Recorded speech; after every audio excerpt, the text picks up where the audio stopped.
ചപ്പാത്തിക്കും അതേപോലെ ചോറിനൊക്കെ കൂട്ടാൻ പറ്റുന്ന നല്ലൊരു കറി. ഇന്നിത് ധാരപ്പീരയും ചെറുപയർ പരിപ്പ് ഇട്ടിട്ട് നല്ലൊരു ടേസ്റ്റി ആയിട്ടുള്ള കറി ഉണ്ടാക്കാം. ഞാൻ ഒരു ധാരപ്പീര എടുത്തിന്. ആദ്യം അതിൻ്റെ നാരൊക്കെ നമുക്ക് എടുക്കാം. ഈ നാരൊക്കെ എടുത്തിട്ട് ഒന്ന് കഴുകി എടുക്കണം. ഓരോ നാട്ടിലെ ഓരോ പേരാണ്. ഇനി പീച്ചിങ്ങ എന്ന് പറയും, പിന്നെ നരമ്പൻ എന്ന് പറയും. നമ്മളിവിടെ ധാരപ്പീര എന്നാണ് പറയുന്നത്. ഇനി വേറെ ഏതെങ്കിലും പേരുണ്ടാന്ന് അറിയാലോ എനിക്ക്. അപ്പോൾ നിങ്ങൾ എന്ത് പറയുന്നതെന്ന് കമൻറ്റ് ചെയ്യൂ. നാരെല്ലാം എടുത്തിട്ട് കഴുകിയിട്ട് ഇതുപോലെ 4ആയിട്ട് മുറിച്ചെടുക്കാം. ഇങ്ങനെ നമ്മൾ മുറിച്ചെടുക്കാം. ഇതുപോലത്തെ ഇളയ ധാരപ്പീര എടുത്താൽ കറിക്ക് നല്ല പാങ്ങുണ്ടാവും. അപ്പോൾ ഇളയത് നോക്കിയിട്ട് എടുക്കണം. ഇതുപോലെ ഞാനെല്ലാം മുറിച്ചെടുത്തിട്ടുണ്ട്. ഇനി നമുക്ക് കറി വെക്കുന്ന എങ്ങനെ നോക്കാം.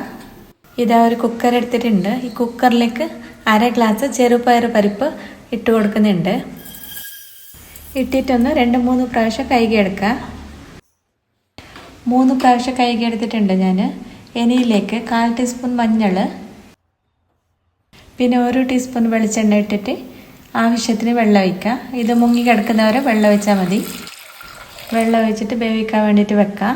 ഒരു 2 വിസിൽ അടുപ്പിച്ചാൽ മതി. മീഡിയം ഫ്ലെയിമിൽ വെച്ചിട്ട് 2 വിസിൽ അടുപ്പിച്ചെടുത്താൽ മതിയാവും. ഇതിപ്പോൾ ആയിട്ടുണ്ട്. ആവിയൊക്കെ പോയതിന് പിന്നെ തുറന്ന് നോക്കിയാൽ മതി. അങ്ങനെ വെന്തുടഞ്ഞിട്ടൊന്നുമില്ല. ഇനിയിപ്പോൾ ഇതിൻ്റെ ഒക്കെ തന്നെ ധാരപ്പീര കൂടി ഇടാനുണ്ട്. മുറിച്ച് വെച്ച് ധാരപ്പീര ഇട്ട് കൊടുക്കാം. ധാരപ്പീര ഇട്ടിട്ട് 1 ടീസ്പൂൺ ഇഞ്ചി ഇട്ട് കൊടുക്കുന്നുണ്ട്. ചെറുതായിട്ട് കട്ടാക്കിയ ഇഞ്ചി. 3 പച്ചമുളക് കട്ടാക്കിയിട്ട് ഇട്ട് കൊടുക്കുന്നുണ്ട്. പിന്നെ ഉപ്പ് 1/2 ടീസ്പൂൺ ഉപ്പിട്ട് കൊടുത്തു, കല്ലുപ്പ്. ആവശ്യത്തിനുള്ള വെള്ളം ഒഴിക്കുക.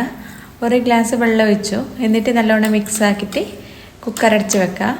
എന്നിട്ട് 1 വിസിൽ അടുപ്പിച്ചെടുക്കുക. ഈ ധാരപ്പീരെല്ലാം വേഗം വെന്ത് കിട്ടുന്നു. അതുകൊണ്ട് ഒരു വിസിൽ അടുപ്പിച്ചാൽ മതി.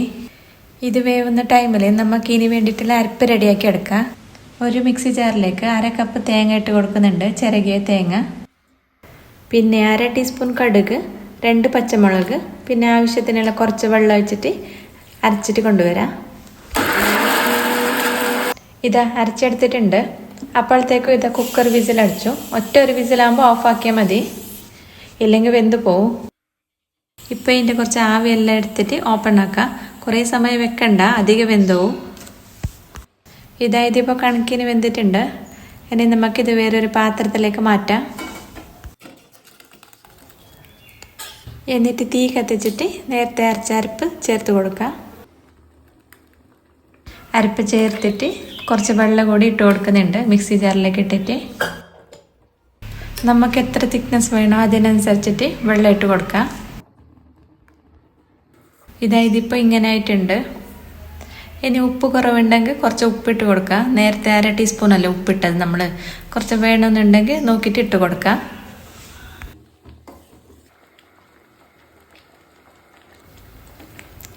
ഇതിപ്പോൾ നല്ലോണം തിളച്ചിട്ടുണ്ട്. തീ ഓഫാക്കുക. തീ ഓഫാക്കിയിട്ടായിട്ട് ഞാനൊരു 1/2 ചെറുപുളി ഞാനിങ്ങനെ പിഴിഞ്ഞ് കൊടുക്കുന്നുണ്ട് പുളിക്ക് വേണ്ടിയിട്ട്. ചെറുപുളി പിഴിഞ്ഞിട്ട് നല്ലോണം ഒന്ന് മിക്സ് ആക്കി എടുക്കാം. ഇനി വറുത്തിടാനായിട്ട് കടുക്, കറിവേപ്പില, പിന്നെ 2 ഉണക്കമുളക് ഇട്ടിട്ട് വറുത്തിട്ടു. വറുത്തിട്ടപ്പോഴത്തേക്ക് നമ്മളെ കറിയുടെ റെഡിയായി. നല്ല ടേസ്റ്റുള്ള കറിയാണ്. ചപ്പാത്തിക്കാണെങ്കിൽ ചോറിനാണെങ്കിൽ കഴിക്കാം. നല്ല ടേസ്റ്റുള്ള കറിയാണ്. എല്ലാവരും ഒന്ന് തയ്യാറാക്കി നോക്കണം. അതുപോലെ വീഡിയോ ഇഷ്ടപ്പെട്ടാൽ എല്ലാവരും ലൈക്ക് അടിക്കാനും സബ്സ്ക്രൈബ് ചെയ്യാനും മറക്കണ്ട. ബൈ.